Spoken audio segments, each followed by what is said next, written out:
the most wonderful time of the year as the NCAA tournament is just around the corner and the brackets are on their way to being released in less than 48 hours. But before we get to that magical point, teams all around the nation are playing at the moment for their chance to stamp their names into one of those 64 slots. And one of those 64 spots is up for grabs in just a few minutes at Miller Gymnasium as the number 3 George Fox Bruins face off against the number 7 Lewis and Clark Pioneers in Newberg, Oregon in the Northwest Conference Tournament Championship game. George Fox, the number 1 seed in the conference tournament, playing host to Lewis and Clark, the number 2 seed, who happens to be their conference arch rival to heat things up even more so. The 2012 Northwest Conference Tournament Championship game is also a rematch of last year's conference championship bout. An unforgettable 76-68 overtime victory captured by the Bruins on the campus of Lewis and Clark College. The rivalry between these teams over the last 2 years has been intense, has featured a high level of competition and quality of play, and the 2 previous meetings this year have lived up to that description, with the Bruins winning them both for 68-63 in early January in Portland, and then 54-41 here in Newberg back on the 30th of January. It's going to be a packed house in Miller tonight as the Blue Zone faithful hope to see the Bruins clinch their 6th straight trip to the NCAA tournament as they make their 6th straight appearance in the Northwest Conference Championship game, having won 4 of the previous 5, and the atmosphere is now heating up quickly in Miller Gymnasium in Newberg, Oregon on Basketball on K-Fox. Good evening, everybody. I'm Justin Sweeney.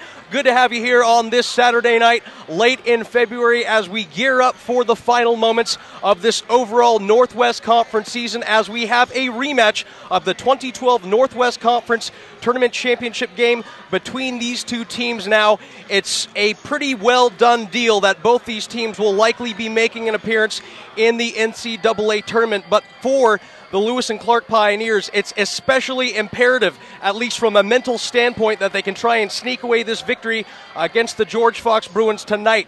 It's also a very rare opportunity for these Lewis and Clark Pioneers to exact a measure of revenge. 1 year ago in 2011, these 2 teams split the regular season series, with each of the home teams winning the games before Lewis and Clark had its hearts broken against George Fox University in the tournament championship game, a 76-68 classic overtime victory for the George Fox Bruins. However, in this season, while both games have been very close and competitive at times, George Fox has won both of the regular season games. Therefore, this year, the same matchup, albeit in a different venue, this year happening at Miller Gymnasium, it becomes very important from a mental standpoint for the visiting Lewis and Clark Pioneers that they can try and sneak away a victory. Now, both of these teams are coming off of 2 hard-fought games on Thursday night, their respective Northwest Conference semifinal matchups, with the number 1 seed George Fox Bruins hosting the number 4 seed on Thursday night,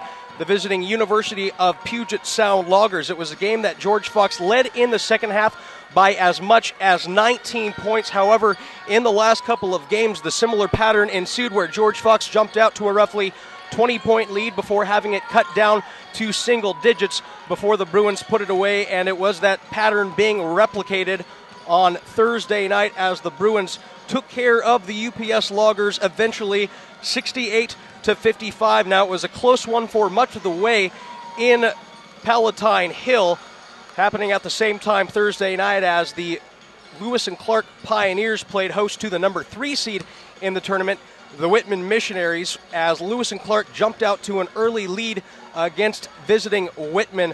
Whitman then had to come back on a valiant tear as Janelle Peterson, in her final game as a member of the Whitman Missionaries, tried to lead Whitman on a comeback on a furious stretch coming in towards the end of the game, but it was just not enough despite the supreme effort of Janelle Peterson for the Whitman Missionaries, who shot 14 for 19 from the field, finishing off with 34 points, 5 rebounds, as well as 2 assists to go with 2 steals.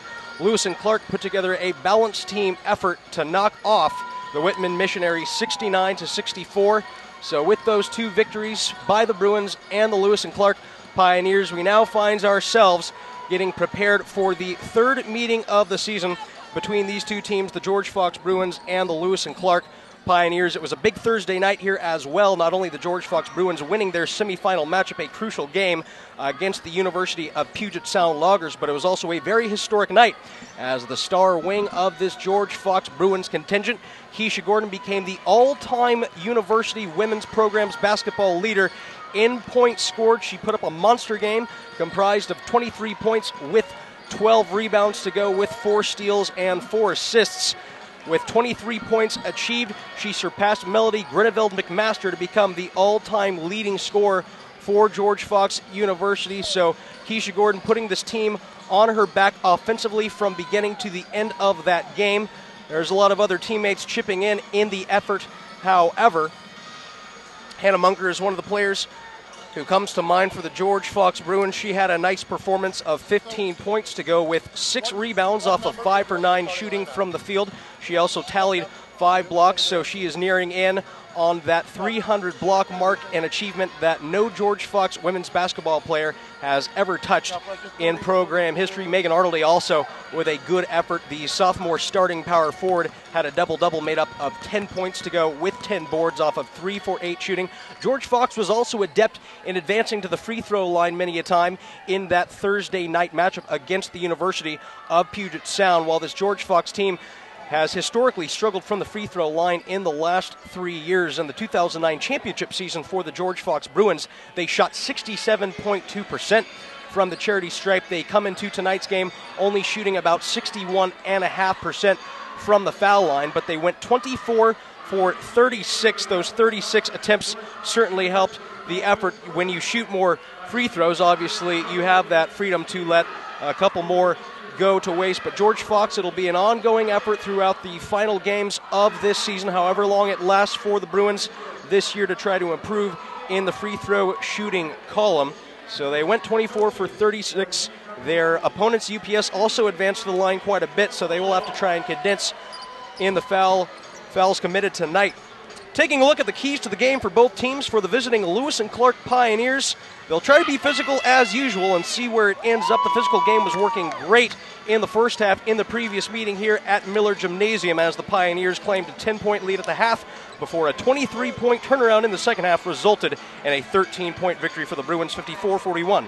Also for the Pioneers, disrupt the front court offense for the Bruins. And finally, Christina Williams, she needs a big bounce-back game against George Fox after shooting badly in the previous meeting here at Miller Gymnasium. And for the George Fox Bruins, as I harped upon just a moment ago, they must hit the free throws. That kind of magic number is better than 67%. If they can get to the line often for the George Fox Bruins, the free throws should bode well. The Bruins must also rediscover the three-point shot. They did not shoot well in Thursday night's victory against UPS. Perhaps that could have been the cause for the closer than they would have preferred margin of a 13-point victory. And finally tonight, what kind of effect will full court pressure have for the Bruins? They executed well in the full court press on Thursday night. Hopefully that trend continues. We are nearing in on the moment for tip-off of the 2012 Northwest Conference Tournament game. We'll pause for the national anthem and starting lineups and be back here with you in just a moment to chronicle all of the action. It begins next on Basketball on KFOX.